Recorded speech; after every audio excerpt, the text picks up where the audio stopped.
Hello, hello everyone. I know it's been a hot minute, but we have something exciting to get to. We have a new intervallo. Oof.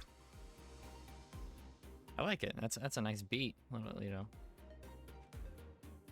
it's bumping. So we have our new faction here that I am so excited about. Though, unfortunately, I did pull about 30-ish pulls. Nothing crazy. I didn't go nuts on it, but I just wanted to see. Did about 30-ish pulls, did not get Ryoshu, sadly, so I will wait till the end of the week to craft her. But either way, we're gonna do our best here to get through the intervallo, and then at the same time, hopefully pick up Otis as she is in the shop, as you can see here. Which, man, the fact they're putting really good units in the shop for basically free is really dope. But let's go ahead and just get right into it. Happy New Year.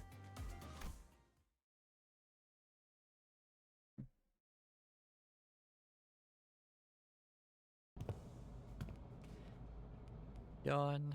Dante, any idea where that leftover cake from yesterday went? No idea. I mean, why would I know? I can't even eat. Darn. Did Donkey already get her paws on him? Rhodia rubbed her tired eyes, muttered something about how we should have partied in her room instead, and stumbled to the back door. The New Year's came swiftly to the inhabitants of the bus after the various incidents at the LCE. The centers all came from different backgrounds and parts of the city, but annual celebration for New Year's seemed to be a thread that connected their cultures together. They began floating the idea of a New Year's party, and... Excellent! Then permit me the honor of hosting this banquet. With her usual overdramatic boast, coupled with a familiar twinkle in her eyes, Don Quixote declared that there would be indeed a New Year's party. And thus it was decided. Party! Again, after all that hell we went through with the back door and whatnot for the out-of-season Christmas celebration. Ahem, yet I must insist, for 'twas but an effort to decorate the bus, the intent quite divorced from the act of celebration. Don Quixote glanced at Sinclair, sheepishly scratching the back of her head. Huh? Don't worry about me, really, haha. Well, is, It's true that mine actions hath brought thee quite the distress, unintentionally, I might add. Thus I ask thee, wouldst thou not agree that a communal event to mark the occasion might freshen both our spirits and bodies? I can't even begin to imagine her amnesic self taking a moment to give a damn about how Sinclair might take it, but I guess with memory came tact. You know, it's our first New Year's together. It sure is an occasion for a celebration, huh? Gotta hear that bell go ding to really mark the transition to a new year, right? It seems that we shall be welcoming the first lights of the new year in company with one another. This is indeed a cause for celebration. A bowl of noodles before the last night of the year fades. Classic. Such bubbling enthusiasm from ye warmth mine own heart. Forsooth, the grandiosity of this banquet shall be one for the books. Fireworks most brilliant, enough delicacies too. Charon, when's our next stop? Mephie'll be running nonstop for 3 days at least. Only dum-dums stop on a fast road. So she says. Julius muttered with his usual sardonic edge. That's a new word for me. One fist under his chin. Fee. For next year's celebration, the banquet shall be prepared ere the promised hour. Don Quixote's idea of a grand banquet depressingly fizzled into nothingness, but Rhodia brought out the cakes and cookies she'd stashed in her room so we could at least hold a small celebration for the New Year's together. After that, we all stayed up together, watched the New Year's first sunrise briefly paint the city in gold, then retired to sleep. When everyone woke up, rubbing their tired eyes, the world outside the bus had completely transformed. Wow, look at that. That looks like a dystopian nightmare. There was a behemoth of a structure, bizarre in its presence, and its walls seemingly made of gargantuan steel plates. H-Corp. The sinners began to voice their surprise, appropriately so, as what came into view was different from any of the nests we'd passed by on our journey thus far. H-Corp. I'm not too familiar with what H-Corp does. Is that massive structure all one building? If that whole thing's the nest, now where the hell's the back streets? It's big enough to cover H-Corp's territory and then some. Well, there he goes, asking dumb questions without ever taking a peep at the guidebook. That's not the nest. That huge box you see over there, that's District 8. We call it Hongyan, the vast garden here at H-Corp. The nest lies within the center of the structure, and the back streets without.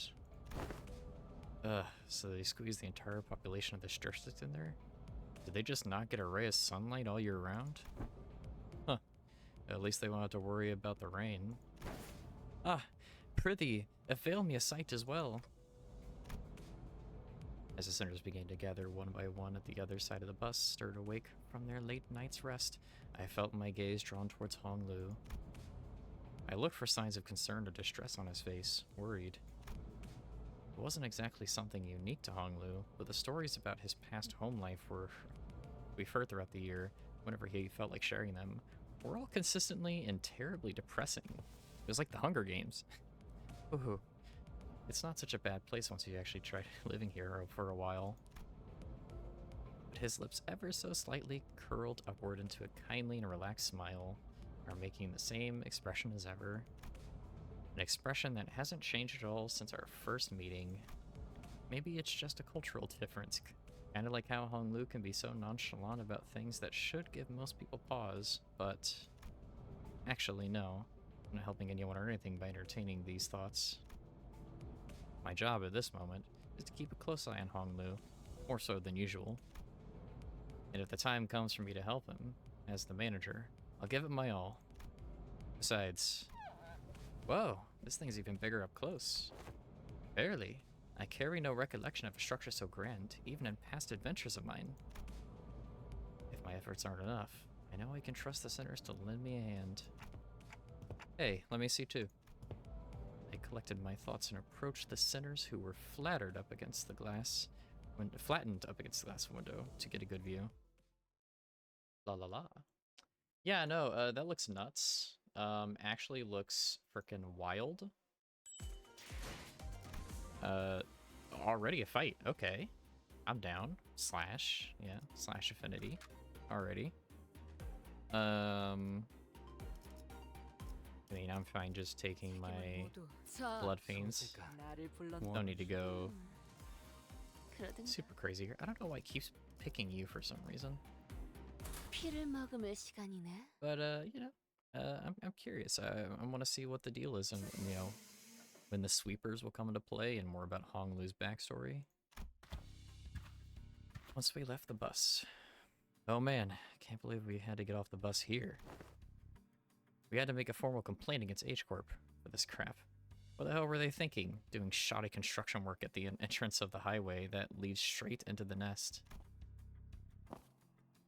Many causes there may be to such construction projects, yet perhaps an early warning sign ere our approach to the site would have been sensible, adding...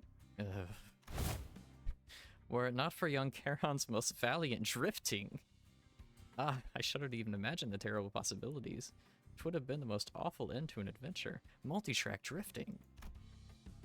It's no surprise that the sinners all had a piece of their mind to speak. As we drove up to the entryway, we unexpectedly came across a mess of badly put together steel plates blocking our path in the middle of the road. Charon quickly spun the bus around, which meant that everyone ended up being thrown about like ragdolls. Good thing there was another road off the highway that leads into the city, right? Bet Charon would have tried to reverse gear all the way back to the last interchange. But looks like we'll be going through all these winding alleyways to get to the nest. It's so dark in here. We were greeted by a dark street upon disembarking from the bus, illuminated only by faint strands of light. It was immediately obvious that we found ourselves in the back streets of H-Corp. Looks pretty impressive from the outside, but it's no different from the other back streets inside, eh? Yep, it's a familiar sight. Gotta say, it's getting real old. I ask thee, is the nest of this district shrouded in such darkness as well? No, these particular sites are limited to the back streets of District 8. The back streets of this district weren't very different from the ones we'd visited in the past. Well, hurrying through the streets as though they were being chased by something, people scowling and glaring at the ground in some sickness or discomfort. Scenes all too common in every corner of the city. There was one thing about this place that stood out from the other districts, however. Kind of reminded me of the former G-Corp soldiers back at District 4. What? What do you mean? You mean those fellas? The growths on their flesh appeared too organic to be prosthetics. Some of them had odd protrusions or nodules bulging from their skin as well. Not at all, Manager Bud. Look, they haven't all mutated in the same pattern, like into an insectoid form, for example. Well, I guess I should commend you for not looking at them through a biased lens. You're observing the aftermath of District 8's distinctive method of treatment. Oh, so this is where the rumors about the bluish healing ointment came from, huh? Apparently they can cure any flesh wound after just one night dressed in bandages. It seems that certain misconceptions must be addressed. They are the variations of H-Corp singularity, the bolus. The bolus? She is likely referring to medicines brewed and kneaded into ball-shaped pills. Correct. H-Corp, or Hongyun Bioengineering Group, mainly manufactures boluses that contain essences of treatment. The boluses may be taken orally, ground with water into paste applied directly to the afflicted area, or dissolved in water, soaked into bandages, and wrapped around the necessary area for treatment. Ah, I guess rumors transform as they travel. Oh, I see. I was just thinking about how they do things back at the K-Corp. The focus of K-Corp's technology is the reversal of recovery of one's condition. Returning to the original state is the key word in their treatment. It is no rare sight to find unique techniques and technology developed independently by the inhabitants of the backstreets of District 8 using the manufactured boluses. The treatments are not individually customized for each patient. Instead, their focus is on selecting the appropriate technique from a myriad of choices to address the deficiencies in their statuses. Perhaps one could choose the words transformation or evolution as a more illustrative descriptor for their method of treatment. So, that's what's counted as treated? The crowd Sinclair is pointing at certainly appeared unhurt, as none of them were bleeding or walking with a limp, but many of them appeared dazed, staring blankly at nothing, or scratching absent-mindedly at their mutated parts. They must be the regulars. Unexpectedly, we found our answer not from Faust, not from Rousseau, but from Hong Lu. The regulars? Yes, I've heard of them as a child, people who've grown too accustomed to visiting the clinics in search of their mystical treatments. The regulars might appear more intimidating than most people at first glance, but apparently all the side effects they've been stacking changes them in strange ways. It is highly likely that their interoperation conflicts or issues will arise when applying highly disparate treatments methods to a single body. At least it's a cheaper alternative for people who didn't sign up for the life insurance. You speak of life insurance? Yes, life insurance. There's a special insurance option to bring the client back to life upon the event of their death. So the irony isn't lost on me, but I thought resurrecting people was one of the head's taboos. The head does not consider the revival via life insurance to be a violation of their non-resurrection taboo. Of course, it's a legal loophole. It is likely that, on a technological level, this revival is actually categorized as brain resuscitation as opposed to a full resurrection. Degradation of its functions considered, of course. Another fatal downside of this technology is that, unlike the manager's clock winding, the subject cannot be brought back if their brain is destroyed.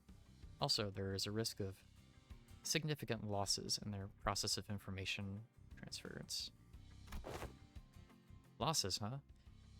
So maybe some of their mutations could be more than just side effects of these treatments. Maybe. But I heard it takes more than 1 or 2 revivals to change that much. And since apparently people in the back streets could never even dream of paying consistent insurance renewal rates, so... After all, who would sign up for insurance if using its services could reduce them to such pitiful states? Yeah, they appear pathetic and pitiful to you rich bastards, don't they? Who's this guy? You'll soon be in the same boat as them, so save some pity for yourself. Identify yourself. The stranger's voice cut through our discussion like a foreign instrument. We turned around to find a large group of people who were clearly up to no good. You must be the young master of that high and mighty Jia family, eh? I can tell just by looking at your pretty face.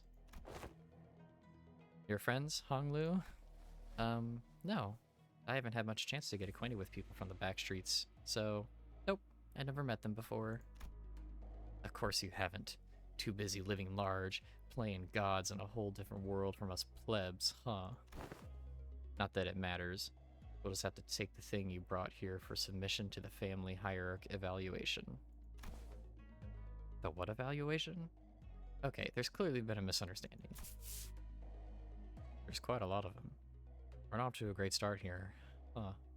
And... Actually, no. It'd be a violation of our office's core values to jump them like we're some common thugs. I, Shan-san, third son of the Triax family office, challenge Jia Bayu of the Jin family to a duel. Our wager will be the winner can take anything they want from the loser. Wait, what do you mean a duel? Duel? It's time to duel. I have heard tale that duels of the honorable fixers of the Sink Association Eastern Branch announced their intent to duel by stating their affiliation and name instead of casting their gauntlets.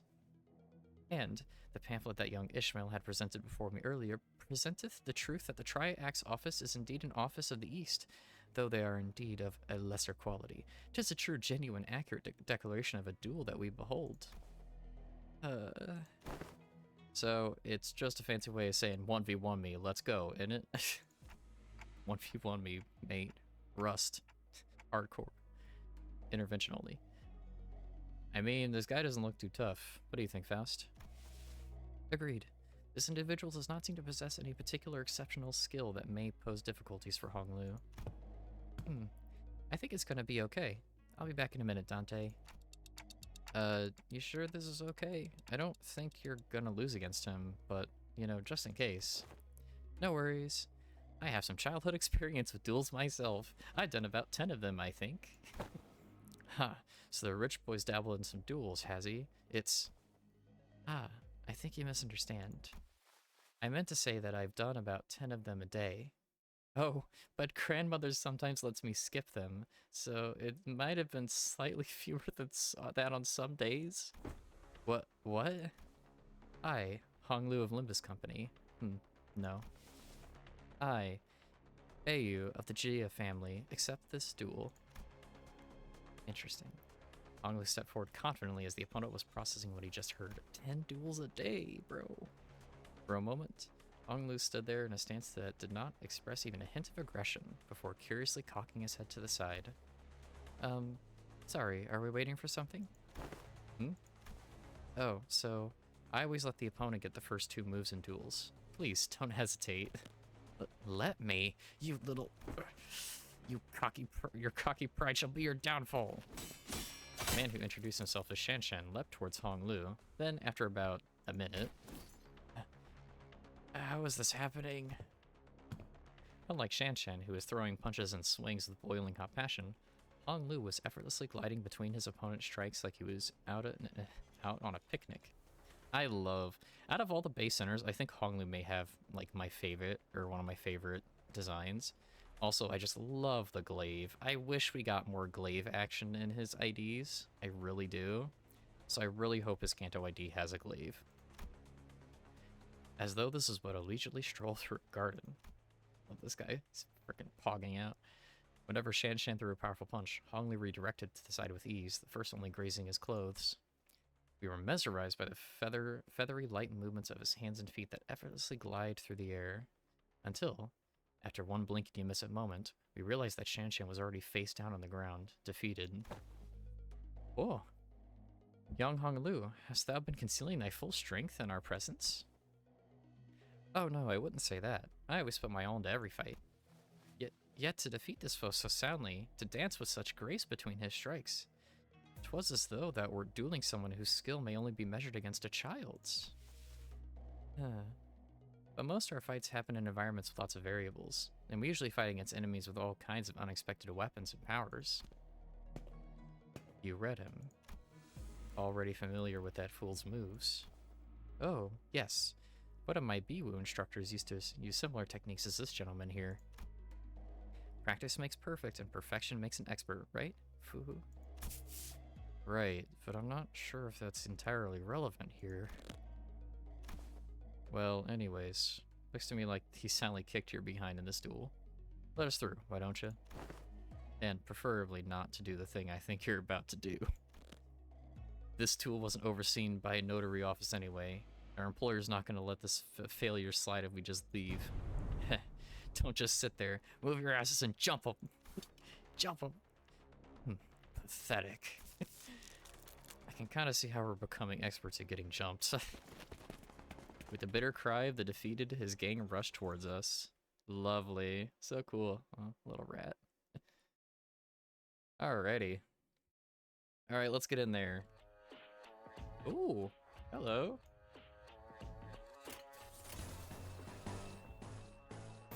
More nice beats. Ooh. This is a vibe. I dig it.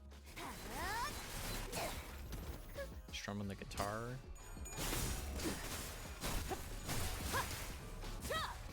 And of course, they're endured to pierce.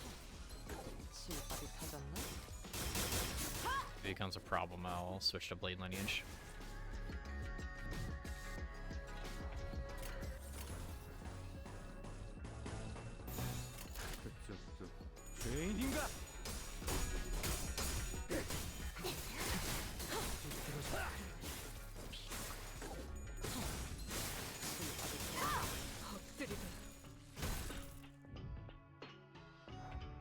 You guys got him.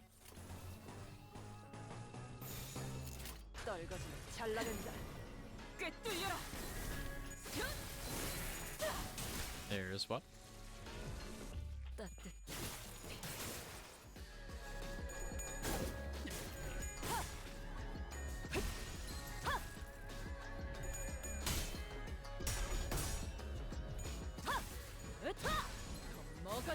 Nice.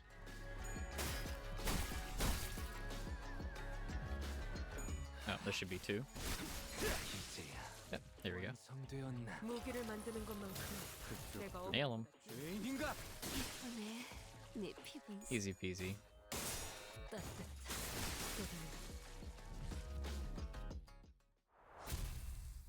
Not bad, not bad. We take those. This really isn't a great start, fellas. It's never easy, is it? Hey, at least we got a nice warm-up. It wasn't all bad. I don't know, this seems more serious than our usual street brawls. Ishmael's right.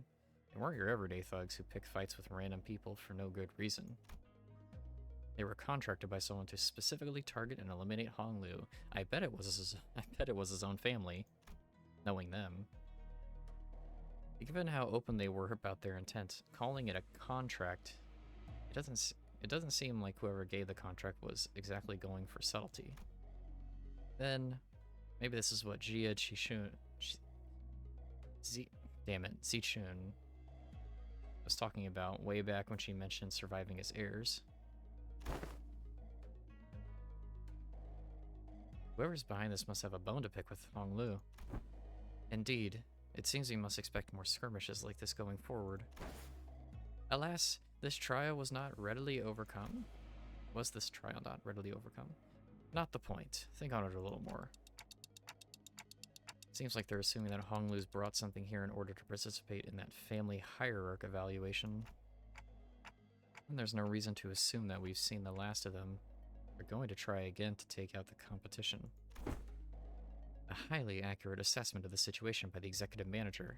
I expected no less from someone of your genius. Going for the classics of brown-nosing today, Otis. Since when was it brown-nosing compared to compliment a job well done? Do you not expect... This inane conversation is most riveting, but I would prefer some silence while we wait. It seems that the company foresaw such difficulties. They sent you a support team to help handle this issue. We heard voices coming from behind us, from where Virgilius pointed. You guys still haven't learned how to stick to the plan, have you? It really threw me off when I was told to meet you in some backstreets location, away from our agreed rendezvous point. Familiar voice, a voice we cannot forget. Yes! Oh, Saudi's back! Been a while, everyone. Hi, I'm here too. Pilot and Saudi. We turned around to follow where the voice is coming from, and recognized the two people we'd been hoping to see again. Oh, I'm so happy. Yay. Already off to a great start. Love it.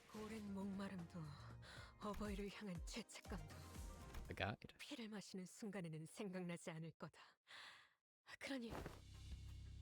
Saudi. And hey, pilot, right? What's wrong? It seems like you're all looking at a ghost. Pilot, didn't you tell me you shared my news with them the last time? I did. I sure did, ma'am. Oh, yeah, he did. The sinners each recovered from their initial shock of seeing them again. And soon, their faces began to bloom with relieved smiles. Well, good to see that things haven't changed too much around here. Saudi, we're glad to see you're okay.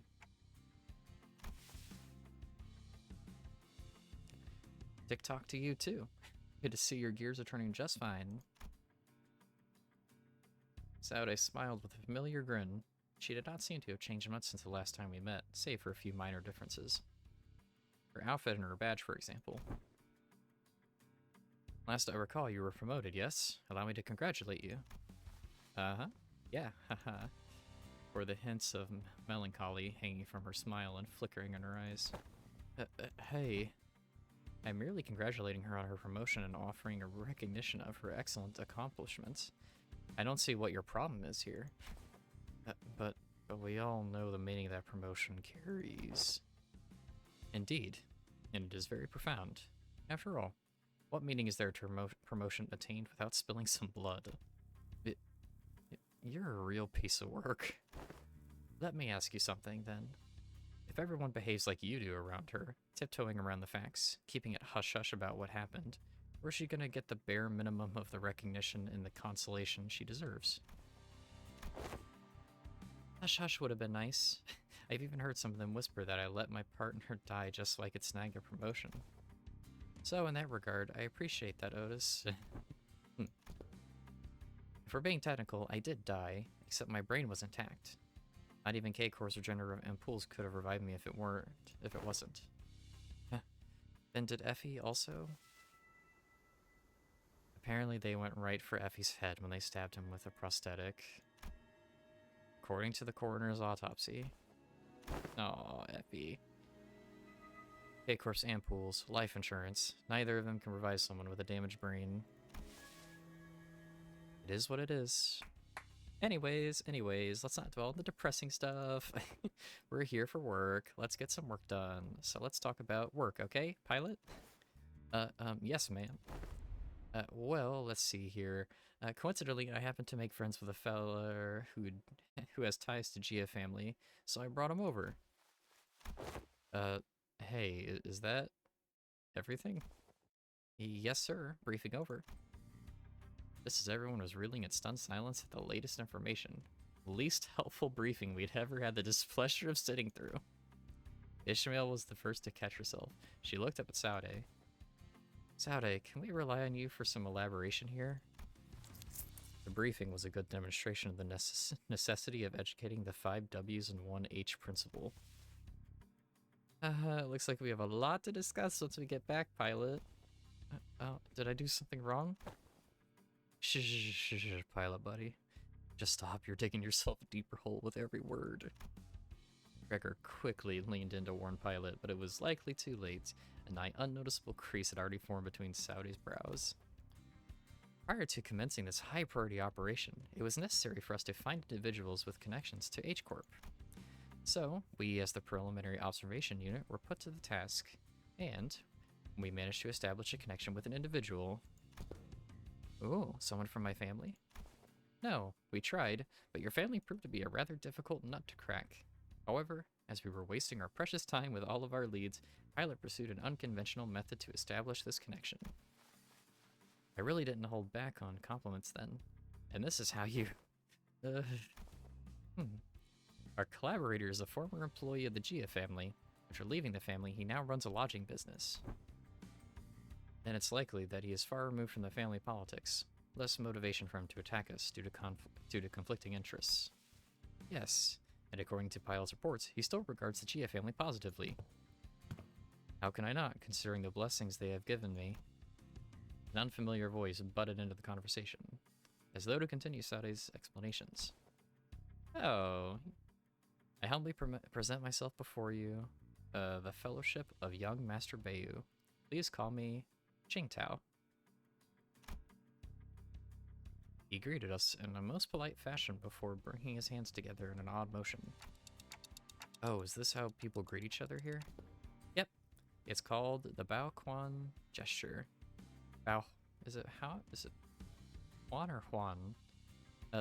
Bringing fist and palm together to express respect and peace towards the receiver.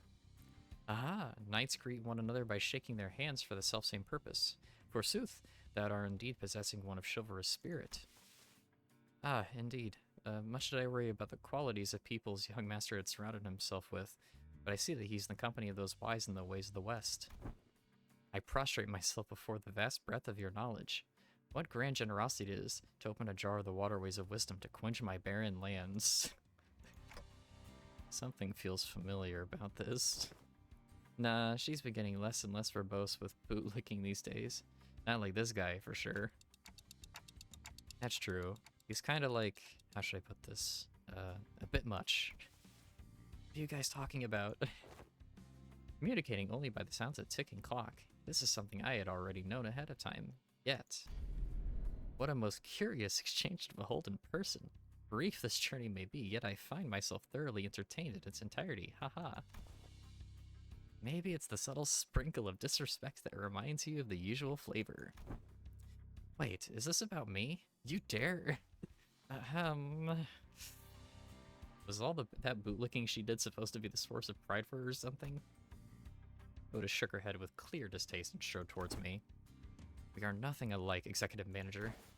Never have I once said such empty flattery in your presence, filled with nothing but hot air and superlatives. I'll leave the guidance of these backstreets to him.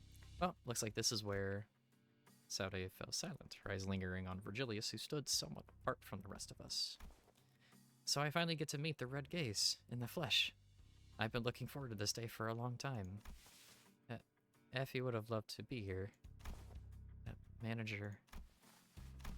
Virgilius seemed to sense her lingering gaze, and walked towards us after nodding slightly in her direction.